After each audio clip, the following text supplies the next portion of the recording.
In the course of our practice, meditating on impermanence is crucial.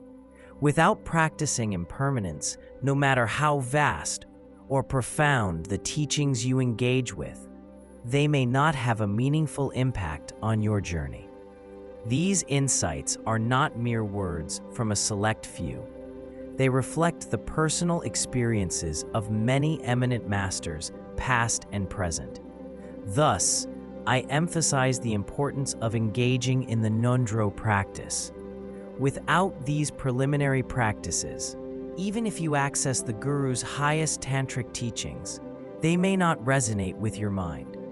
It is essential to lay a solid foundation before constructing a building. Our practice is no different. Without a strong foundation, even if meditative experiences or signs of realization arise in you, they are unlikely to endure. In our brief lives, if we wish to achieve success in our practice, we must first identify the most critical point of focus. This is akin to a butcher locating an animal's vital point during slaughter.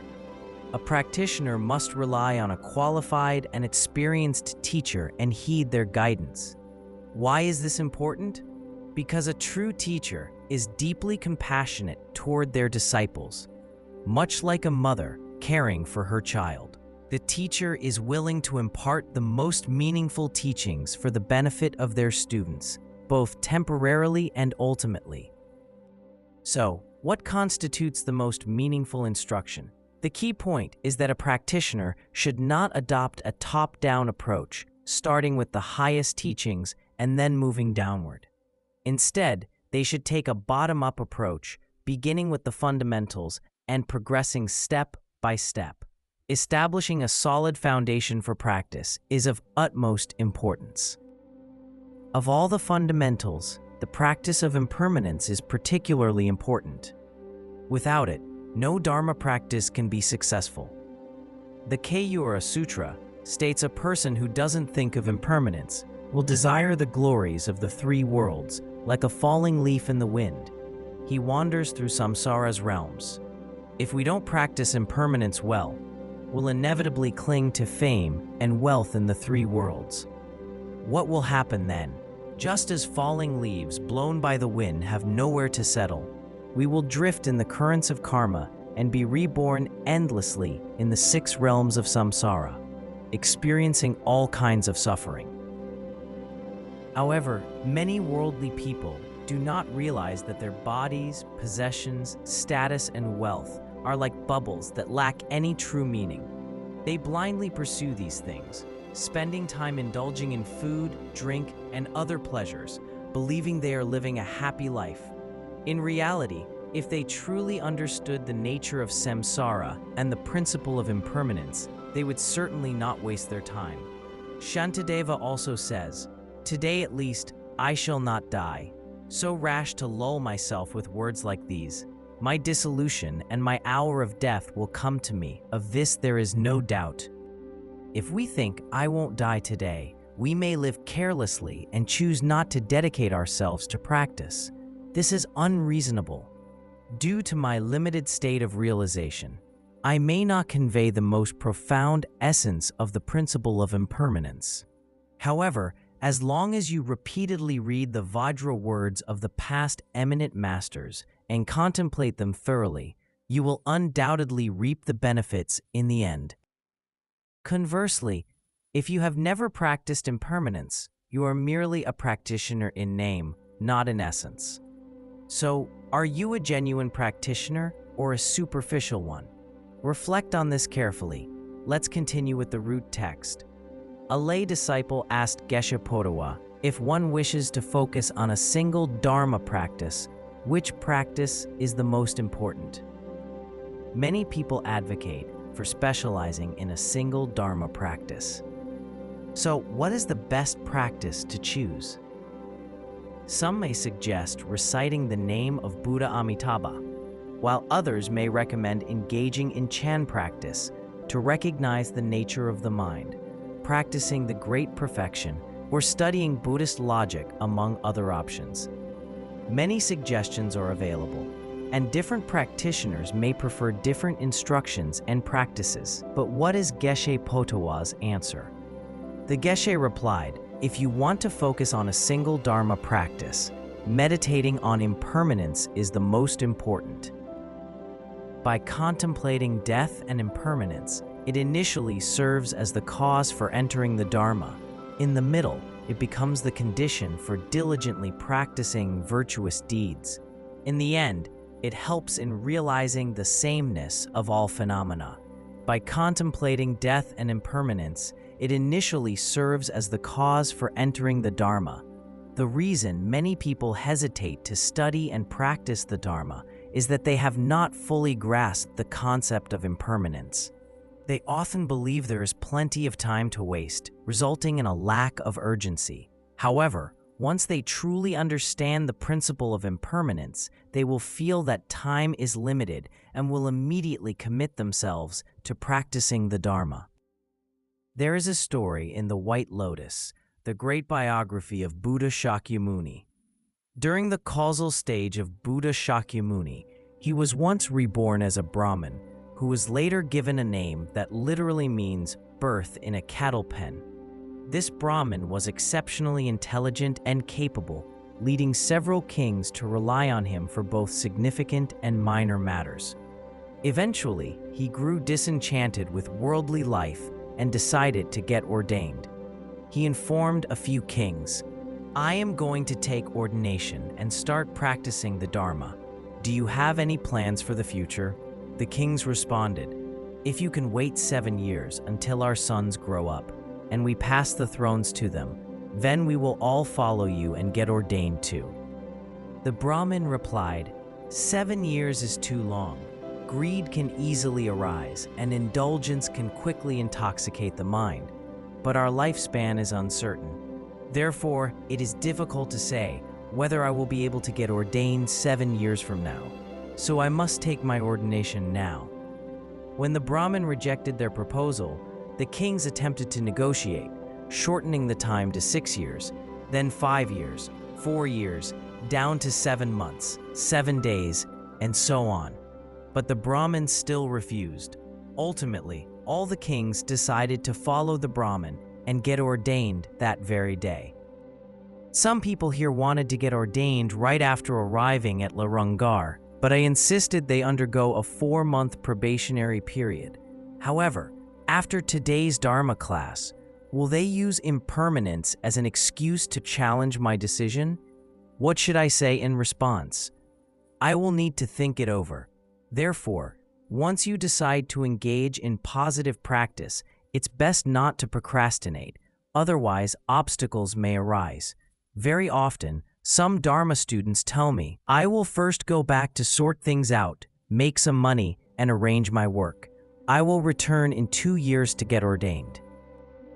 However, once they leave Larangar, their renunciation gradually fades.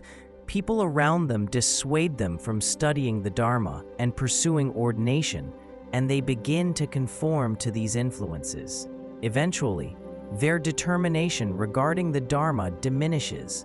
Therefore, when it comes to negative actions, we should try to postpone them as long as possible.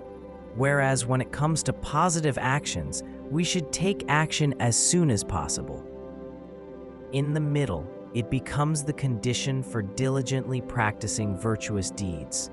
If your meditation on impermanence and death is effective, then when you want to engage in a practice, be it compassion, bodhicitta, taking refuge, or Chan meditation, you will spring into action without delay.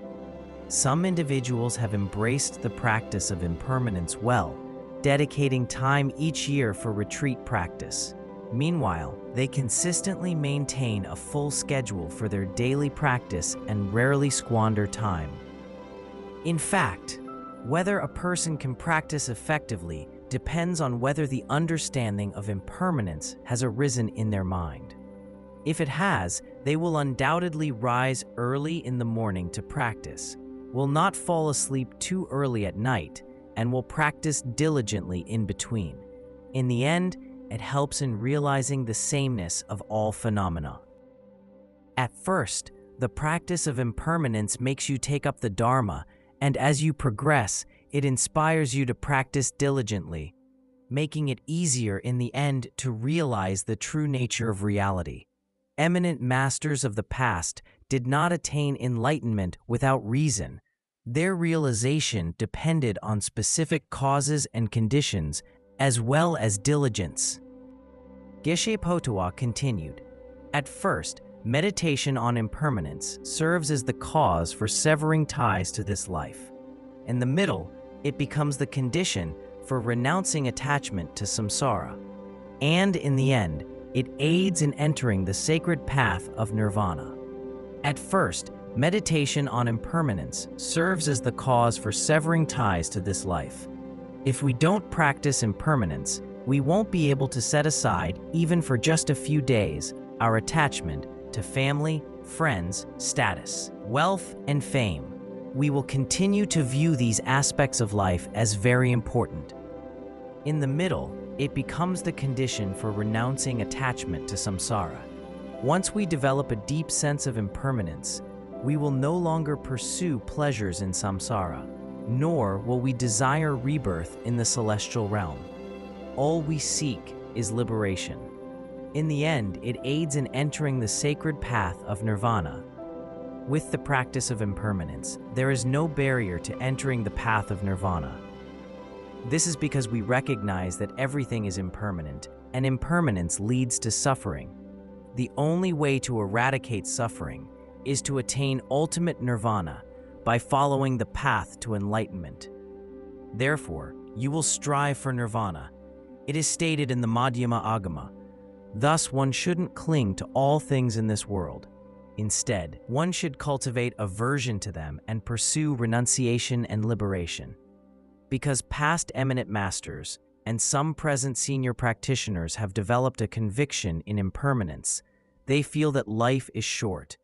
Therefore, to accumulate as much merit as possible, they rise very early each day, dedicate themselves to their practice throughout their lives, and never waste time. Many Dharma practitioners present at this teaching are thriving in their practice, unlike those who are idle. Their diligence is attributed not only to the virtuous habits cultivated in previous lives, but also particularly to their focus on impermanence in this life. If you've practiced impermanence well, you won't squander time carelessly. You will complete your tasks as planned and avoid procrastinating on your practice. In contrast, if you've never meditated on impermanence and death, you may simply drift through life and commit many wrongdoings. Recently, some older individuals lamented, "I started studying the Dharma too late. Now I can't remember anything. If only I had embraced the Dharma in my youth." Indeed, their sentiments are understandable. We should encourage young people to study the Dharma. If they can engage with the Dharma earlier and understand the truth of samsara, they will undoubtedly practice earnestly. Then, when they grow old, they will feel assured about their liberation. Otherwise, if a person only begins to encounter the Dharma when half their life has passed, they are bound to regret the countless negative actions they have committed. As is said in the Way of the Bodhisattva, "O protectors, I so little heeding, hardly guessed at horror such as this, and all for this brief, transient existence. I have done so many evil things." Recently, I checked the profiles of lay Dharma students and noticed that 70 to 80% of them are seniors, including middle-aged and older individuals, with very few young adults. Young people are often preoccupied with careers, family, fame, and relationships, believing these worldly pursuits are of utmost importance. They are unaware of the true purpose of life. It is only when they study the Dharma or become ordained that they realize their past pursuits were ultimately meaningless, akin to someone awakening from a deluded dream. Therefore, it is essential to identify the right goals in life. In the process of studying the Dharma, we must effectively practice impermanence. Geshe Potowa continued, "At first, meditation on impermanence serves as the cause for cultivating faith. In the middle, it becomes the condition for diligence in your practice. In the end, it fosters the emergence of wisdom. At first, meditation on impermanence serves as the cause for cultivating faith. Through the practice of impermanence, you realize that everything lacks true meaning, and the only support and refuge at the moment of death come from the Guru and the three jewels, allowing you to cultivate genuine faith. In the middle, it becomes the condition for diligence in your practice. In order to obtain liberation, you diligently practice the Dharma. In the end, it fosters the emergence of wisdom. Through your diligent practice, the wisdom of no self will arise in your mind stream, or you will come to recognize the nature of mind as described in Chan Buddhism. Geshe Potowa also said, "At first, meditation on impermanence, until you are fully convinced, serves as the cause for seeking the Dharma. In the middle, it becomes the condition for practicing the Dharma. In the end, it helps in attaining the ultimate goal." At first, meditation on impermanence, until you are fully convinced, serves as the cause for seeking the Dharma. If you've developed conviction about impermanence, you won't cling to worldly trivialities anymore. You will forego everything, move to a solitary place, follow a qualified teacher, and pursue the Dharma seriously. In the middle, it becomes the condition for practicing the Dharma. You will continue to practice the Dharma diligently. In the end, it helps in attaining the ultimate goal. Therefore, you will definitely attain enlightenment in the end. Some lay practitioners only study the Dharma superficially. They register for the Dharma class and acquire the textbooks, but don't truly engage in the studies. Others study diligently. At first, they have strong motivation. In the middle, they carefully follow each instruction in their practice. And at the end, although they may not have attained enlightenment, they certainly develop a deeper understanding of the Dharma. Previously, they knew little about impermanence, and now they fully grasp that everything is constantly changing and lacks inherent existence. Understanding this is a realization in itself. Some people believe that attaining realization means one must have transcended the worldly state and entered a sublime state. However, this is unrealistic for ordinary people. In fact, as long as you have understood the principle of impermanence and the qualities of the three jewels, this understanding is a realization in itself, even if it is a small one. Geshe Potowa also said, "At first, meditation on impermanence, until you are fully convinced, makes you practice with armor-like diligence. In the middle, it becomes the condition for practicing with a diligence in action. In the end, it helps you practice with unwavering diligence. At first, meditation on impermanence, until you are fully convinced, makes you practice with armor-like diligence. Once you are convinced that everything is impermanent, you will don the armor of diligence and commit to practicing well from that point forward, just like a warrior who puts on metal armor before entering battle. In the middle, it becomes the condition for practicing with diligence in action. You will then apply the teachings in real life and won't merely pay lip service. In the end, it helps you practice with unwavering diligence. Such diligence will not wane, so you won't be like those who begin their practice when they feel good but abandon it when they are unhappy. You won't let your moods or busy schedules disrupt your practice. Thus, these three types of diligence are cultivated through the practice of impermanence.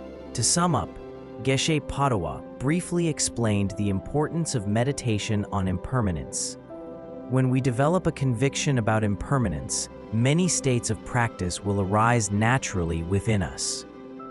And Padampa Sangye says, "At first, to be fully convinced of impermanence serves as the cause for entering the Dharma. In the middle, it acts as a whip to spur diligence, and in the end, it leads you to the luminous Dharmakaya.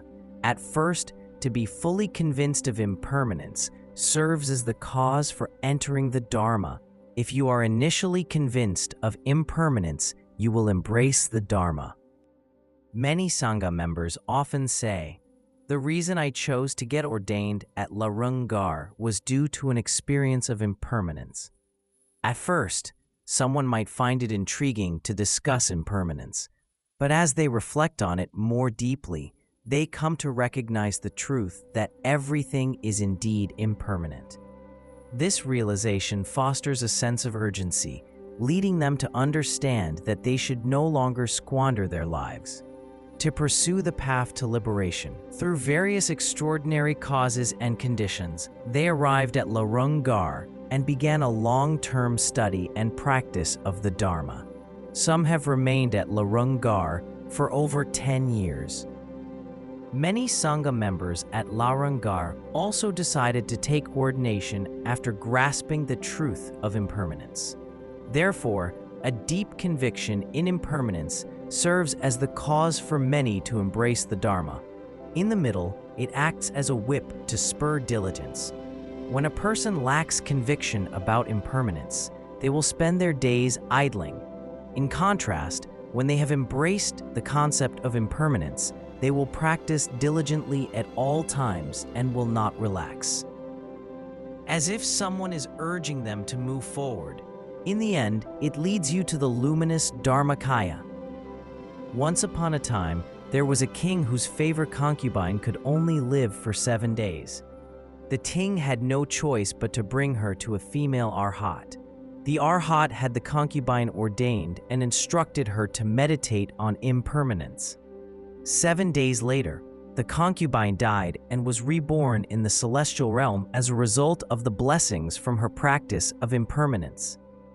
Later, as a celestial being, she approached Buddha Shakyamuni for teachings and eventually attained the fruition of stream entry, the first stage of awakening to arhathood.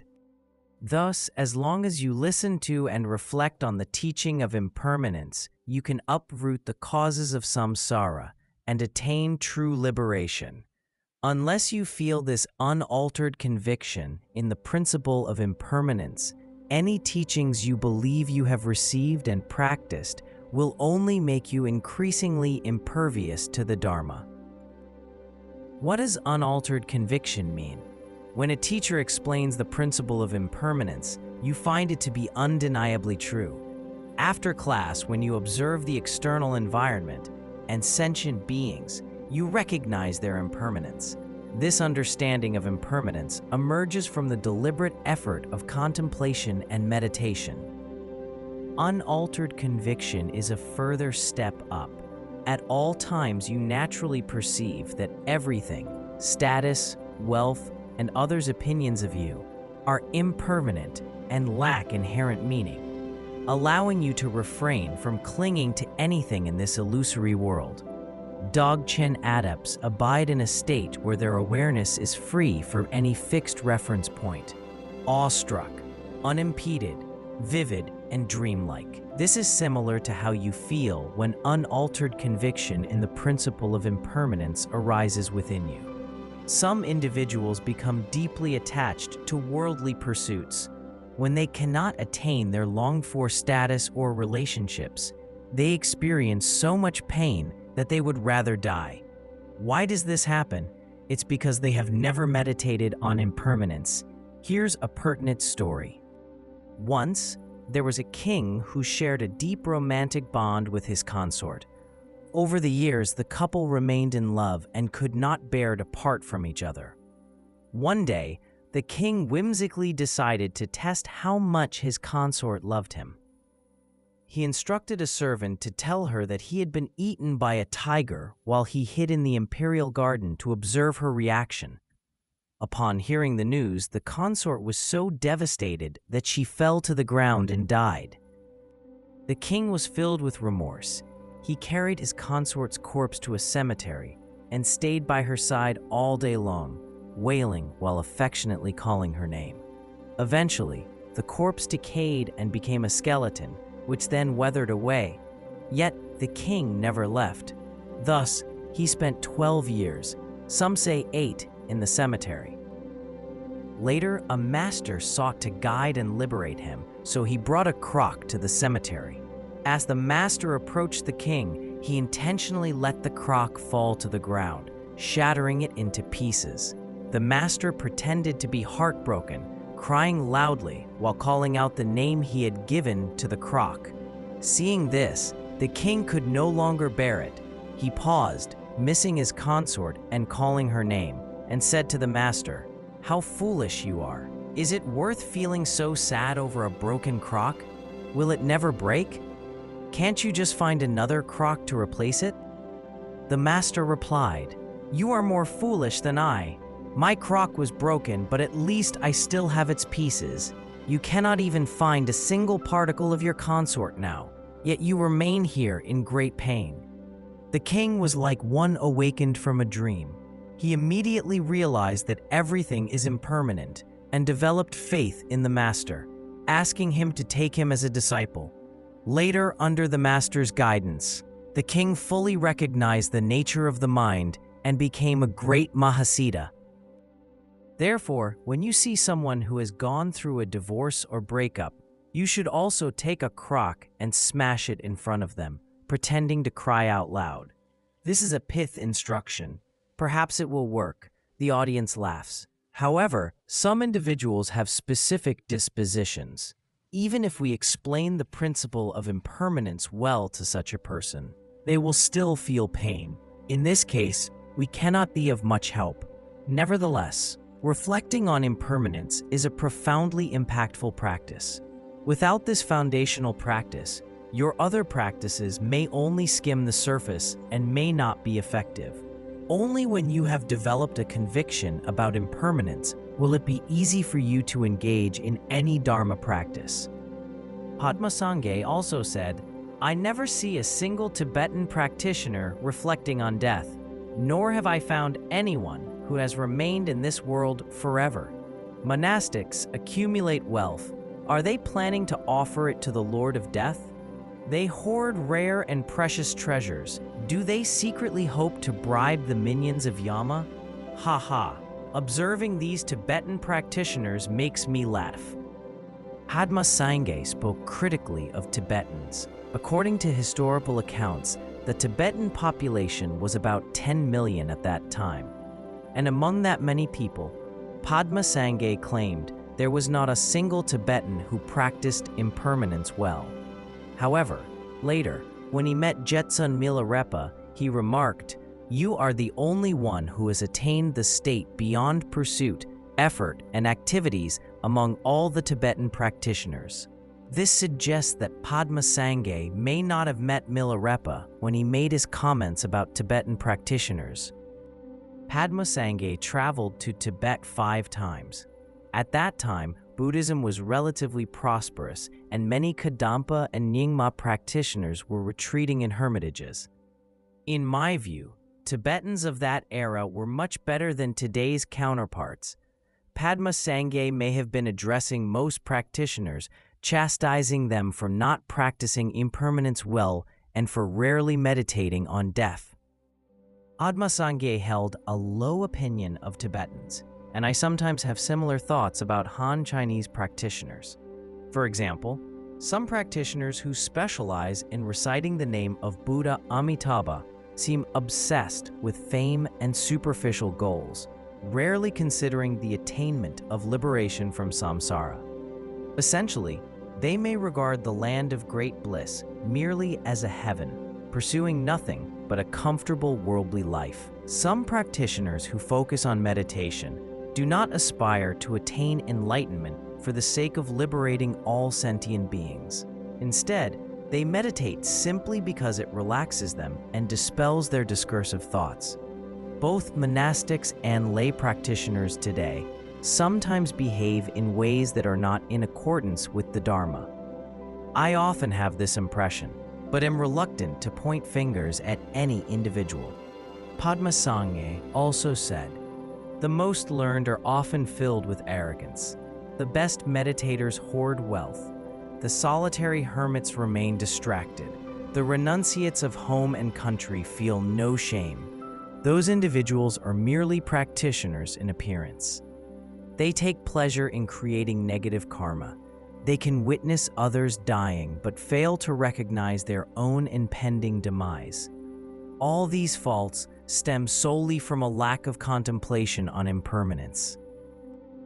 Some practitioners are very learned, but they are also very proud. Some regard themselves as Buddha-renunciates, great Mahasiddhas, or high lamas, yet they accumulate wealth more zealously than ordinary people.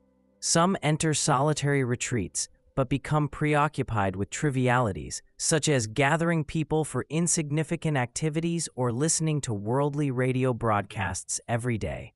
Some renunciates have left their hometowns, and since no one knows them anymore, they act recklessly without a sense of shame.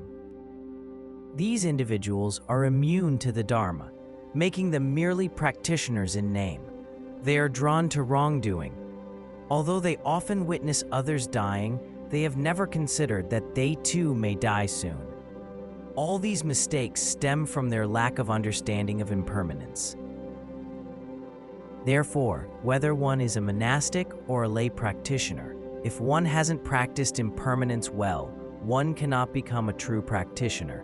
However, if one has practiced impermanence effectively, one can succeed in all aspects of Dharma practice. Particularly, great compassion also arises through contemplating impermanence. If you understand what's said in the introduction to the Middle Way, that sentient beings are like the moon's reflection in moving water, and they are constantly changing without being apart from the nature of suffering, great compassion will arise naturally. Aryadeva also said, "The impermanent is definitely harmed. What is harmed is not pleasurable. Therefore, all that is impermanent is said to be suffering."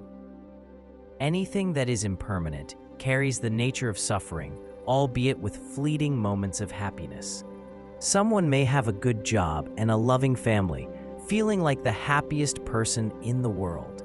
However, suffering is always intertwined with happiness. Today's laughter may turn into tomorrow's sorrow. So, what's the point of clinging to these impermanent things? They hold no true significance. Even if you are not a Buddhist, contemplating impermanence can help you discover a meaningful purpose in life. Sogyal Rinpoche shared a story in his The Tibetan Book of Living and Dying. I remember a middle-aged American woman who came to see Dudjom Rinpoche in New York in 1976. She had no particular interest in Buddhism, but had heard there was a great master in town. She was extremely sick, and in her desperation, she was willing to try anything, even to see a Tibetan master. At that time, I was his translator. She came into the room and sat in front of Dudjom Rinpoche. She was so moved by her own condition and his presence that she broke down into tears. She blurted out, "My doctor has given me only a few months to live. Can you help me? I'm dying." To her surprise, in a gentle yet compassionate way, Dudjom Rinpoche began to chuckle. Then he said quietly, "You see, we are all dying. It's only a matter of time. Some of us just die sooner than others." With these few words, he helped her to see the universality of death and that her impending death was not unique. This eased her anxiety. Then he talked about dying and the acceptance of death. And he spoke about the hope there is in death. At the end, he gave her a healing practice, which she followed enthusiastically. Not only did she come to accept death, but by following the practice with complete dedication, she was healed. I have heard of many other cases of people who were diagnosed as terminally ill and given only a few months to live. When they went into solitude, followed a spiritual practice, and truly faced themselves and the fact of death, they were healed. What is this telling us? That when we accept death, transform our attitude toward life, and discover the fundamental connection between life and death, a dramatic possibility for healing can occur. meditation on impermanence is the prerequisite for opening the door to all spiritual practice. This practice is essential for both worldly individuals and spiritual practitioners. Of course, such practice must not remain superficial. One must apply the relevant teachings in real practice. A lay practitioner once asked Geshe Potowa for guidance on how to dispel adverse circumstances. Geshe Potowa responded with the following words: "You should frequently contemplate the certainty of death and impermanence. If a firm conviction that death is inevitable arises in your mind, then neither purifying wrongdoings nor practicing virtuous deeds will be difficult. After that, if you continuously cultivate and generate genuine compassion in your mind stream, benefiting sentient beings will also not be difficult. Then, meditate for a long time on emptiness, the nature of all phenomena. Once you fully understand emptiness, dispelling delusion will no longer pose a challenge." Geshe Potowa's words are very important. Please memorize them. In the past, when I taught the words of my perfect teacher, I would ask Dharma students to memorize this instruction, as well as the one below from Jigme Gyalwai Nugu. What Geshe Potowa meant is that our practice should follow 3 sequential steps.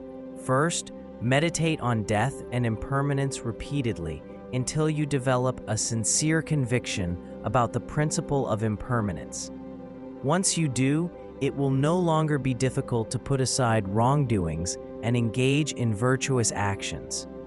Why do many people struggle to meditate for just 100 days, or to recite 1 million repetitions of a mantra, or find it even harder to complete ngondro? It's because they haven't practiced impermanence effectively. If they had, they would find no difficulty in undertaking positive practices and abandoning negative ones. Second, based on the practice of impermanence, if you frequently visualize and contemplate how all beings are trapped in samsara, authentic compassion will arise within you, making it easier to act for the benefit of others. Some teachers are so profoundly compassionate that nothing can deter them from acting for the benefit of beings, not even poor health or a bad mood. Driven by compassion, they dedicate their lives to dharma activities that benefit all beings. Like a mother who fully devotes herself to her children, the teacher tirelessly works for the benefit of others. In contrast, those who lack compassion will begin to negotiate when asked to help, saying, "Oh, how much will you pay me? I won't do it if I'm underpaid." Third, based on the practice of compassion, if you consistently meditate on the nature of reality, realizing that everything is empty and devoid of self, you will find it easy to dispel your delusions and grasping and attain the supreme state of primordial purity as described in the Tantras. Therefore, the instruction that Geshe Potowa gave us was to meditate on impermanence, compassion, and emptiness consecutively. Make sure to follow this sequential order. Otherwise, if you first receive empowerment and practice emptiness, then move to meditation on compassion, and finally to impermanence, you will completely disrupt the order. Therefore, please pay attention to this. You must begin with the practice of impermanence.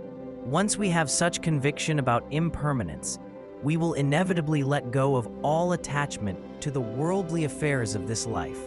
Just as a person suffering from nausea has no desire for greasy food. Thus, we can entirely relinquish attachments to wealth, fame, and other worldly desires in this life. Patrul Rinpoche's root lama, Jigme Gyalwai Nugu, often said, "No matter how noble, powerful, wealthy, or beautiful someone may be, I do not feel envy. Instead, I focus on the life stories of great masters and accomplished individuals from the past. This is due to a subtle realization of impermanence that has arisen in my mind stream. Aside from the teaching on impermanence, I have no other instruction more profound to share with you." These instructions from the eminent masters are particularly valuable, so be sure to memorize them and strive to evaluate yourself accordingly. For example, consider, am I the type of person who feels envious when I see others with beautiful houses, luxury cars, or promotions?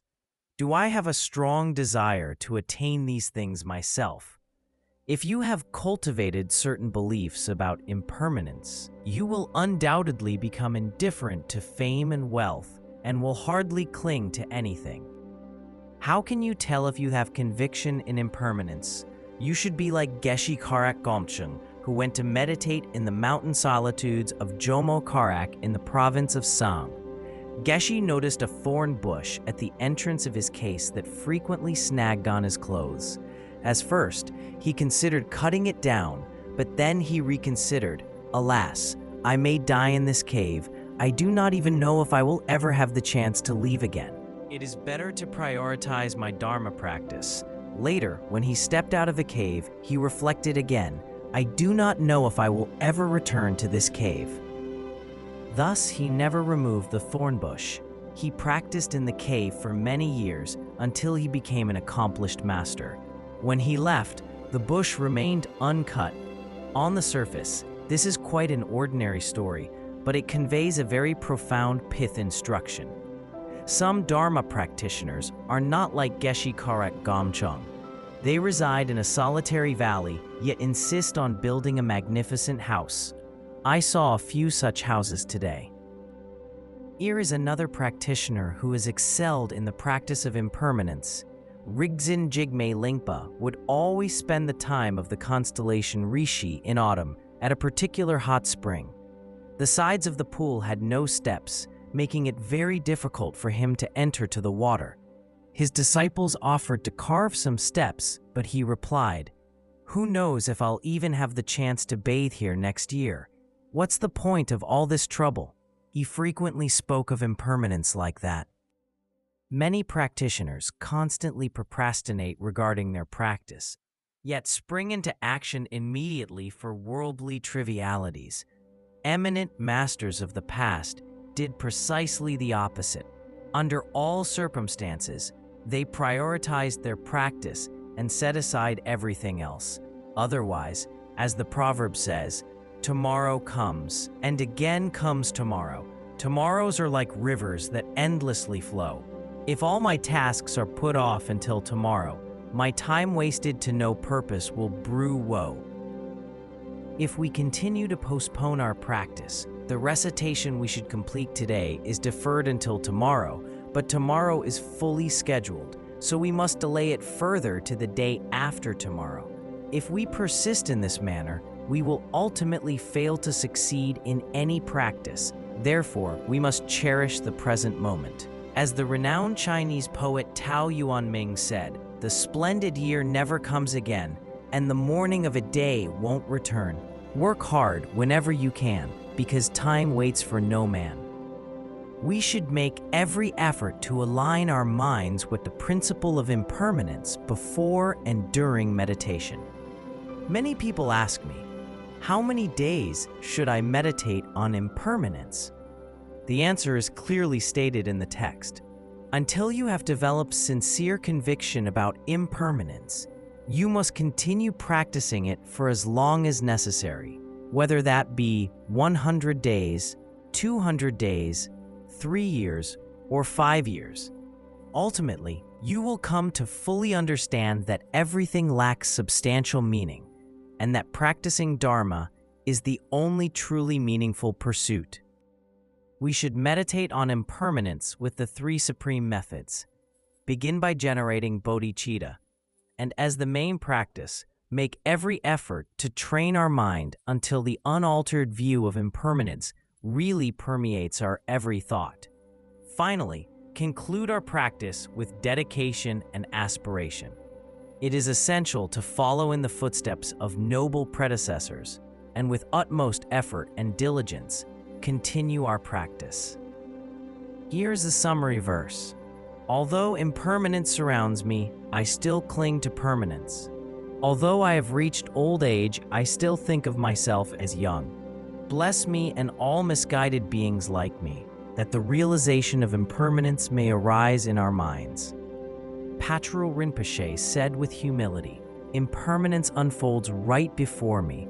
All things, including my own body and lifespan, are profound teachers illustrating impermanence. Yet I still believe everything will endure. I am already an old man, yet I continue to act as if I am young. I pray to the Buddhas and Bodhisattvas to bless me and misguided beings like myself, so that we may truly develop conviction in impermanence." Once that conviction arises within you, any Dharma practice will become effortless. At that point, you won't require the guru's close supervision or the oversight of a monastery to monitor you constantly. You will engage in practice proactively. Even if the guru forbids you from practicing, you will implore his permission, saying, "I must practice right now, otherwise it will be too late. Life is too short, and impermanence can arrive at any moment. So will you allow me to practice for 1 hour a day?" Therefore, a genuine practitioner places great importance on the practice of impermanence. Homage to the great Jigme Phuntsok Rinpoche. In the pure realm of the great sacred site, the five-peaked mountain, the blessings of Manjushri's wisdom have ripened in your mind. Jigme Phuntsok, at your feet I pray. Inspire me with your blessings. Transmit the realization of the wisdom mind lineage. Homage to the omniscient Longchenpa. At the neck of the treasury Gang Rithokar is the blissful grove of perfect virtues. Omniscient Longchen Rabjam, the secret yogin with the essence of the twofold goal. To you I prostrate. Homage to the omniscient Mipam Rinpoche. The wisdom of Manjushri, lion of speech, arose in your heart, and you trained in the infinite aspirations of Samantabhadra, performing the enlightened actions of the Buddhas and their heirs. Jampal Gyepe Dorje, to you I pray.